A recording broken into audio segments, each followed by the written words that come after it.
Millionaire sees his adopted black daughter eating dog food. He freezes when he hears what she says. The clatter of metal echoed off marble floors. Michael Renaire had just stepped into his sleek, multi-million-dollar home in Los Angeles. Tall, well-dressed in a navy suit, briefcase still in hand, he expected the usual: warmth, maybe the sound of cartoons playing, or the soft thump of his daughter's feet running down the hallway to greet him. But the house was strangely quiet. Frowning, Michael removed his shoes and made his way toward the kitchen. What he saw next stopped him cold. There, on the cold white floor, was Ava, his 6-year-old adopted daughter. Her small frame curled up near the cabinet like a scared animal. Her black skin was smeared with dirt, her curly hair tied into 2 messy puffed ponytails. In front of her was a dog bowl. Michael blinked in disbelief as Ava reached into the bowl with a trembling hand and pulled out a chunk of soggy dog food. She tried to chew it, gagged slightly, then forced it down. Tears streaked her cheeks. "What the... Ava?" His voice cracked. The little girl froze, her wide brown eyes looking up at him in shock. Then came another voice, sharp and impatient. "Ava, what did I tell you? Don't make a mess." It was Claire, the nanny, the woman Michael had trusted to care for Ava. She walked into the kitchen wearing jeans, a white blouse, and a rehearsed smile that disappeared the moment she saw Michael standing there. "Mr. Renaire, I didn't expect you back today." Michael's jaw clenched. He looked at Ava again, now silently sobbing, her tiny hands wrapped around her stomach. "Why?" he said, stepping forward, voice tight. "Is my daughter eating from a dog bowl?" Claire laughed nervously. "Oh, she spilled her lunch. You know how rough she plays sometimes. I told her not to waste food. Kids these days." "I asked you a question," Michael said, his tone icy. Claire hesitated, her smile faltering. "She said she was hungry, and she's always so picky. We ran out of her favorite snacks, so I told her, jokingly, that if she was really that hungry, she could try the dog food. I didn't think she'd actually do it." Michael's voice dropped like steel. "She's 6. She's adopted. She's black in a white family. Do you have any idea how deep this could scar her?" Claire rolled her eyes, her mask now fully off. "Oh, come on, Michael.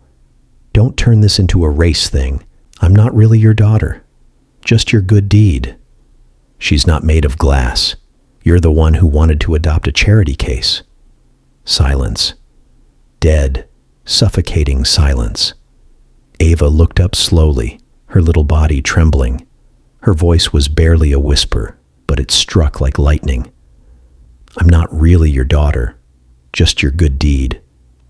Michael felt something inside him crack. No, shatter. Claire, oblivious or uncaring, kept talking.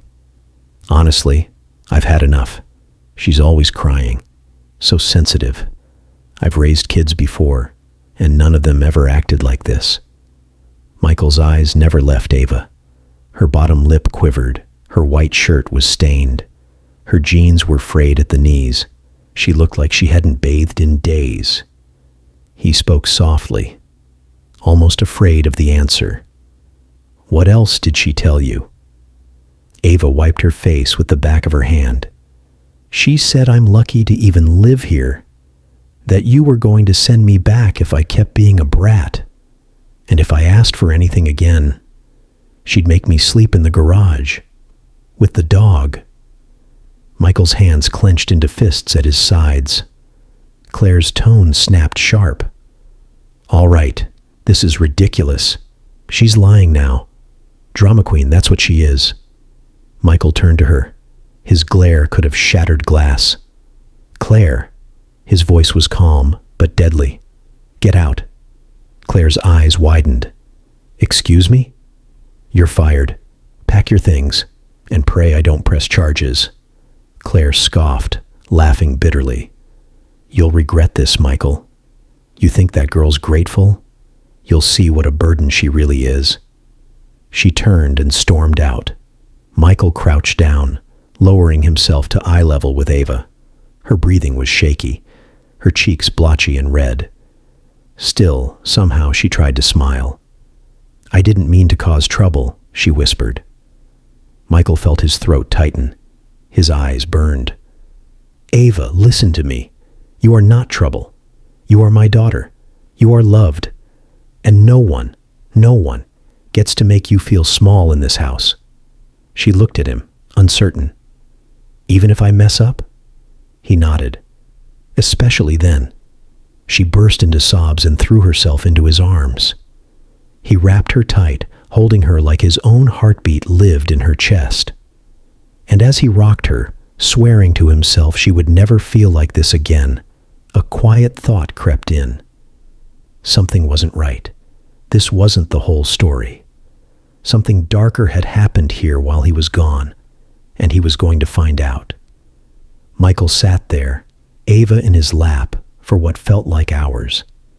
Her sobs slowly faded into a silence that no child should ever have to carry. He gently rocked her, wiping dirt from her face with the cuff of his suit jacket. But inside him, something new had taken root. "Resolve. You're never going to be treated like that again," he whispered into her hair.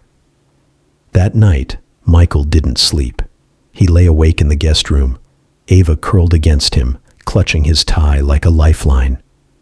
Claire was gone, but her words lingered like poison in the air. Charity case, good deed, send her back. He felt sick. The next morning, he began digging. He pulled up security footage from the kitchen cameras, something he rarely checked. Hours of recordings unfolded before him. What he saw hollowed his stomach. Claire, again and again, ignored Ava's cries. She fed the dog fresh food while giving Ava cold leftovers. She made the child sit alone in the hallway, refused to speak to her, scolded her for playing, for asking questions. Once, she even locked Ava out on the porch. It was raining. Michael's hands trembled as he clicked through the footage. Then something made him freeze. In one clip, Claire picked up the phone and laughed. "You were right. The brat's eating out of a bowl now. The millionaire's totally clueless." He enhanced the audio. The voice on the other end was faint, but unmistakably familiar. Erica, his fiancée. His heart sank. They'd met 2 years ago. Erica had been everything he thought he needed. Charming, witty, the kind of woman who turned heads at charity galas. She always smiled at Ava in public, acted warm and sweet. But now, his memories shifted in light of the truth. Erica brushing Ava's hair too roughly, rolling her eyes when she asked questions, saying under her breath, "You're doing too much, Mike. You adopted her. You're not her savior." Had she seen Ava as a threat? As a stain on their perfect image? Now this. A betrayal so sharp it made his vision blur. Michael stood up. Fury and guilt churned in his chest. For too long, he'd trusted others to protect Ava. For too long, he tried to balance love, work, and fatherhood. No more. There was only one priority now. He picked up the phone and called Erica. She answered casually. "Hey, babe. I saw the footage," he said cold. There was a pause. Then, flatly, "What footage?" "Of Claire. And you." Silence. Then Erica sighed. "She's not even your blood, Michael. You don't owe her your life. And that kid, she'll never really fit in. You were just trying to feel good about yourself." Michael's voice was ice. "You're right." Pause. "She's not my blood. She's better. She's my heart." And he hung up. That night, he sat with Ava again. She was freshly bathed, her curls soft and bouncy again, wearing a clean pink dress. But her eyes still carried shadows. "Daddy," she asked softly. Yes, baby. Can I ask you something? Anything. Her voice was small, barely more than a whisper. If I was your real daughter, would I get to eat from a plate? Michael's throat tightened. Tears pricked at the corners of his eyes. He cupped her face gently in his hands. No, Ava. You don't have to be my real daughter to deserve love. You are mine, in every way that matters. And from now on, you'll eat from the finest plates in the house. She looked at him with uncertainty, then slowly, a small smile broke through. And Michael realized something.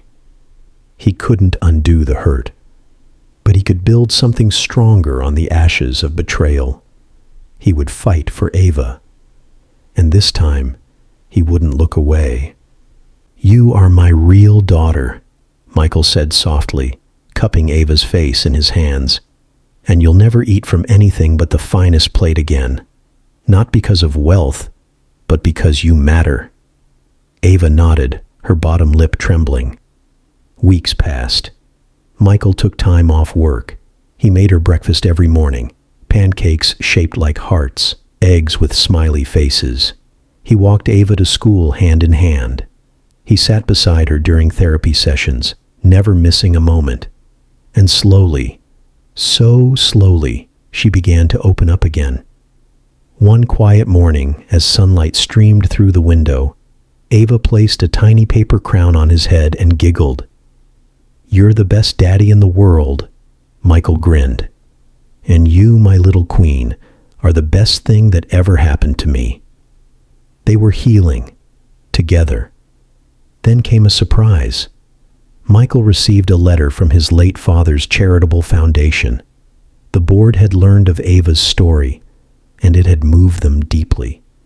They had voted unanimously to create a new branch in her name, the Ava Grace Project, a foundation dedicated to protecting adopted children from abuse and neglect in foster care. A movement, a mission, a legacy. Ava would grow up knowing her name stood for something powerful, for safety, for healing, for love. And when Michael walked her into the launch event, proudly holding her hand, cameras flashed. But reporters didn't see a millionaire and a little black girl. They saw a father and daughter, two people who had survived something cruel and come out stronger. If you enjoyed this story, don't forget to give it a thumbs up and subscribe for more emotional, dramatic, and unexpected tales. And hey, let us know in the comments. Where in the world are you watching from? We love hearing from all of you. Until next time, stay kind, stay curious, and keep watching.